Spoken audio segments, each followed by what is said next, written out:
Impressionnant sous le maillot d'Arsenal, William Saliba aurait attiré l'attention de plusieurs grands clubs européens.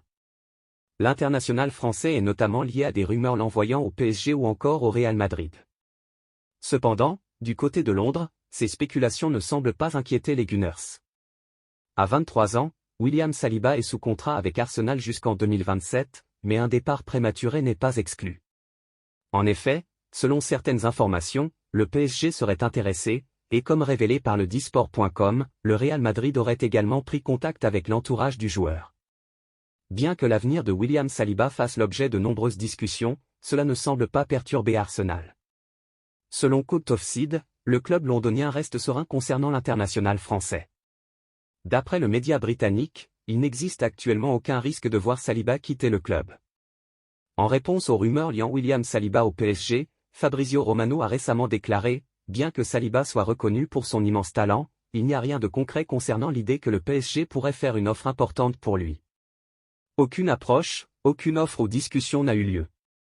Saliba est très heureux à Arsenal, et il n'y a rien avec un autre club. Je ne sais pas d'où viennent ces rumeurs concernant le PSG. » Après plusieurs affrontements sur le marché des transferts, le FC Barcelone et le Real Madrid se retrouvent à nouveau en compétition pour attirer un jeune talent. Cette fois, le latéral gauche prometteur de Benfica, Álvaro Carrá, est au centre de leur intérêt. Ce duel rappelle des précédents, comme celui concernant Arda Güler, où les Merengues avaient devancé les Blaugrana. Âgé de 22 ans, Álvaro Carrá, qui a été formé au Real Madrid, s'est imposé comme un élément clé de la défense lisboète.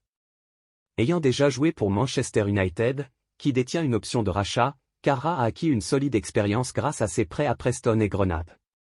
Cette ascension rapide suscite désormais l'attention des deux géants espagnols. Le jeune joueur espagnol pourrait donc devenir le protagoniste d'une nouvelle lutte entre le Barça et le Real. Toutefois, avec des clubs de Série A également en lice, l'avenir de Carrá demeure incertain. C'est à lui de prendre une décision cruciale pour la suite de sa carrière. Le début de saison du Real Madrid est particulièrement marqué par les blessures, notamment en défense. Avec le départ de Nacho pour l'Arabie Saoudite, Alaba en convalescence, Militao en difficulté pour retrouver son niveau post-blessure, et Dani Carvajal absent pour une durée d'1 an, la ligne défensive du club est gravement affaiblie. Dans ce contexte, la rumeur d'un retour de Sergio Ramos, âgé de 38 ans et sans contrat, a enflammé les fans. Cependant, selon des sources officielles, cette rumeur ne repose sur aucun fondement tangible. Marca précise que le club se tournerait plutôt vers deux jeunes talents, Castello Luqueba, 21 ans, Leipzig, et Jorel Atto, 18 ans, Ajax Amsterdam. Ce choix s'inscrit dans la stratégie du Real Madrid de miser sur des jeunes prometteurs capables d'évoluer favorablement avec le temps. Le club est également intéressé par Vitor Reis, un défenseur central de 18 ans évoluant à Palmeiras, au Brésil. Il existe également une sorte de règle non écrite, mais historique, selon laquelle les légendes du Real Madrid ne reviennent jamais après leur départ. Cela a été le cas pour de nombreux grands noms, de Di Stefano à Cristiano Ronaldo.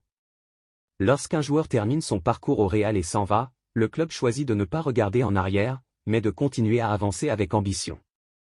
Alaba et Militao ont formé un duo défensif gagnant lors de la conquête de la 14e Ligue des Champions, tandis que Rudiger et Nacho ont fait de même pour la 15e. Les dirigeants du club sont convaincus que le duo Rudiger et Militao saura conduire le Real Madrid vers de nouveaux succès à l'avenir. Selon Marca, c'est désormais certain, Raúl quittera son poste d'entraîneur du Castilla à la fin de cette saison. La décision a été prise et communiquée, et son successeur sera Álvaro Arbeloa, actuel coach du Juvenil A, comme l'a révélé le journaliste José Félix Diaz, souvent bien informé sur les affaires internes du Real Madrid. Cela faisait un moment que la fin de l'ère Raúl à la tête de l'équipe réserve du Real Madrid était pressentie, et ce départ aura lieu dans environ 8 mois, une fois la saison du Castilla terminée. À ce moment-là, Raúl mettra fin à un mandat de 6 ans à la tête de l'équipe. Cependant, Marca indique qu'il ne quittera pas le Real Madrid pour autant, car le club souhaite qu'il continue à jouer un rôle, bien que ses nouvelles fonctions au sein de l'institution ne soient pas encore définies. Ces dernières années, Raúl a reçu plusieurs propositions pour franchir le cap vers un poste dans un club de haut niveau. Mais il se sent apprécié par le Real Madrid et satisfait de son travail avec les jeunes talents. Sa passion pour son club de cœur l'incite à rester. Son avenir pourrait s'inscrire dans d'autres fonctions, car le Real est désireux de prolonger cette collaboration. Concernant son futur au sein du club, il est exclu qu'il prenne la direction d'une autre équipe de jeunes. Deux possibilités sont envisagées, la première serait d'intégrer le staff technique de l'équipe première, option facilitée par sa bonne entente avec Carlo Ancelotti et son équipe. La seconde possibilité serait de lui confier un rôle administratif au sein de l'académie, aux côtés de Santiago Solari et Manu Fernandez, afin de renforcer la direction de cette structure. Cela reste encore à définir et à discuter. Arda Güler suscite de grandes attentes et continue d'attirer l'intérêt. Une dizaine de clubs s'étaient déjà renseignés sur lui l'été dernier. Il joue moins en raison de la forte concurrence au Real Madrid, mais il est tout de même plus présent que la saison dernière, a déclaré Carlo Ancelotti avant le match contre Villarreal. En effet, le jeune Turc a déjà disputé 10 rencontres pour un total de 291 minutes, contre 12 apparitions et 440 minutes lors de sa première saison sous les couleurs madrilènes. Cependant, il est vrai qu'Arda Güler a reculé dans la hiérarchie de son entraîneur, malgré l'absence de Brahim Diaz et les autres blessures, Bellingham, Mbappé, Rodrigo. L'Italien avait préféré aligner Endrick comme titulaire à Lille, puis il a maintenu son 4-4-2 avec le retour de Kylian Mbappé, choisissant Modric plutôt que Güler, qui se contente à nouveau d'entrer en cours de match. Dans ce contexte, plusieurs clubs intéressés suivent de près la situation d'Arda Güler, notamment son ancien club, Fenerbahçe, qui verrait d'un très bon œil un retour temporaire du jeune prodige pour quelques mois. Selon AS, José Mourinho et Fenerbahçe préparent une offensive pour obtenir un prêt de 6 mois du Real Madrid, d'autant plus que le rival Galatasaray s'intéresse à Victor Osimhen. Mourinho aurait donné son feu vert tout en demandant également le recrutement de Christian Medina. Cependant, un départ d'Arda Güler, que ce soit pour une vente ou un prêt, n'est pas envisagé par le Real Madrid pour le moment. Le Turc reste concentré sur le club madrilène, et rien ne laisse penser qu'il ne terminera pas la saison à Madrid. Le défenseur central autrichien poursuit son difficile chemin vers un retour sur les terrains, malheureusement encore lointain. Les blessures continuent de frapper du côté de Valdebebas. En effet, Jacobo Ramon, l'un des derniers défenseurs centraux disponibles pour Carlo Ancelotti, a subi une blessure musculaire à l'entraînement. Désormais, seuls Rudiger et Valiero restent à la disposition de Carlo, bien que Militao, également blessé, devrait revenir pour le match contre le Celta Vigo. Quant à David Alaba, blessé depuis le 17 décembre 2023, son processus de récupération prend bien plus de temps que prévu. Initialement prévu pour revenir en octobre, puis en novembre, et enfin en décembre, Relevo informe qu'il ne sera finalement de retour qu'en janvier prochain. L'Autrichien a déjà manqué plus de la moitié de la saison dernière avec le Real ainsi que l'Euro avec l'Autriche. S'il revient début 2024, il aura alors été absent pendant 13 mois. Cependant, Alaba s'entraîne à Valdebebas depuis quelques semaines et visuellement, il semble en meilleure forme. La reprise de la course lui a fait du bien, mais il faudra encore patienter quelques mois avant de le revoir dans un match officiel. Pour Carlo Ancelotti, Alaba est un joueur clé de l'équipe, surtout en raison des nombreuses absences en ce début de saison. De plus, Alaba est polyvalent, il peut jouer en défense centrale, en tant que latéral gauche, milieu relayeur, ou encore ailier gauche, un atout non négligeable pour cette saison qui s'annonce longue et difficile. Cependant, le Real Madrid ne prendra aucun risque avec l'Autrichien, même si son retour devient crucial pour le club.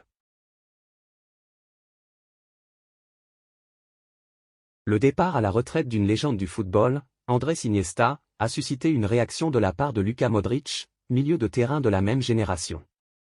Un jour, nous assisterons, avec nostalgie, à l'annonce du départ à la retraite de Luka Modric, 39 ans, après une carrière exceptionnelle.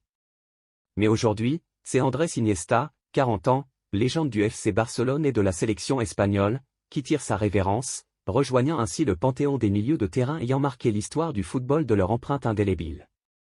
En effet, Don Andrés a illuminé le football des années 2000, aussi bien avec le Barça, où il a remporté 31 trophées, qu'avec la sélection espagnole, avec laquelle il a accompli un triplé historique, Euro, Coupe du Monde, Euro, un exploit encore inégalé dans l'histoire des équipes nationales européennes. Luka Modric, qui se retrouve probablement dans le parcours d'Iniesta en raison de cette génération dorée, a tenu à rendre hommage à son collègue catalan après une carrière de 23 ans, félicitations pour ta carrière. Ce fut un plaisir de partager les terrains avec toi. Bonne chance pour la nouvelle étape de ta vie. Andrés Iniesta a également reçu de nombreux messages émouvants de ses anciens coéquipiers, notamment Léo Messi, Sergio Ramos et Xavi Hernandez, avec qui il a partagé de nombreux moments et remporté des titres historiques. Après Toni Kroos, c'est une autre légende du football qui tourne la page, mais qui restera, quels que soient les clubs soutenus, gravé dans la mémoire des passionnés de football.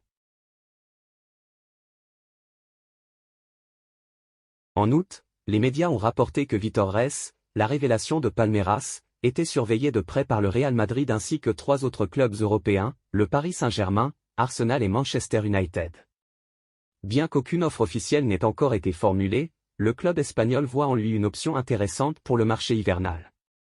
2 facteurs séduisent particulièrement le Real Madrid à propos de Vítor Reis, son prix attractif et le talent qu'il a démontré en équipe première de Palmeiras. Une progression logique pour ce joueur portant le numéro 44, qui a brillé au sein des équipes de jeunes du club, où il était considéré comme un grand espoir et a même été capitaine à plusieurs reprises, remportant de nombreux titres. Le Real Madrid reconnaît que le marché brésilien peut offrir des conditions plus avantageuses que celui des clubs européens. Doté d'un potentiel énorme, Vítor Reis se distingue par plusieurs qualités. Le journal AS souligne son intelligence tactique et son excellente précision de passe, 95% de passes réussies. Polyvalent, il peut évoluer dans l'axe de la défense ou sur le flanc droit, et a déjà joué dans une défense à 5. Solide dans les duels aériens et doté d'un bon sens du but, il impressionne par sa puissance physique et son agressivité défensive, des atouts qui plaisent au Real Madrid. De plus, le club madrilène peut compter sur la présence d'une forte communauté de joueurs brésiliens et sud-américains, avec en tête Endrick, qui connaît bien Vítor Reis pour avoir joué avec lui à Palmeiras. Cela pourrait favoriser les chances du Real Madrid si le club décidait de passer à l'action pour recruter le défenseur, sous contrat avec Palmeiras jusqu'en 2028. Cependant, sortir Vítor Reis du Brésil ne sera pas une tâche aisée. La pépite brésilienne a prolongé son contrat avec Palmeiras en août jusqu'en 2028, avec une clause libératoire fixée à 100 millions d'euros, soit plus de 600 millions de reais brésiliens. Selon ESPN Brasil, le club de São Paulo serait toutefois prêt à négocier un prix inférieur à cette clause. Entre les équipes nationales des moins de 20 ans et l'équipe première de Palmeiras, Vítor Reis a disputé 28 matchs et inscrit 4 buts. Le journal Marca rapporte également que le Real Madrid a d'autres cibles en tête, notamment Castelo Luqueba du RB Leipzig et Jorel Atto de l'Ajax. Le club madrilène semble donc prêt à agir pour devancer la concurrence européenne. Le Real Madrid serait à la recherche d'un nouveau défenseur central et aurait jeté son dévolu sur Jonathan Tah, actuellement au Bayer Leverkusen. Selon des sources allemandes, le club méringué aurait déjà entamé des discussions avec les représentants du joueur. Après avoir finalisé la signature de Kylian Mbappé, le Real Madrid souhaite désormais renforcer sa défense. Sous la présidence de Florentino Pérez, le club envisagerait de se tourner vers le marché allemand pour réaliser cette ambition. D'après Bild, le Real Madrid aurait identifié Jonathan Tah, dont le contrat avec le Bayer court jusqu'au 30 juin 2025. Conscient de la situation de l'international allemand, les Méringués seraient intéressés par l'idée de finaliser son transfert cet été, potentiellement pour un montant de 0 €. Les discussions avec l'entourage de Jonathan Tah auraient déjà commencé. Il s'agit d'un choix surprenant, car la nouvelle stratégie de la Maison Blanche consiste à recruter de jeunes talents prometteurs, alors que Jonathan Tah a déjà 28 ans.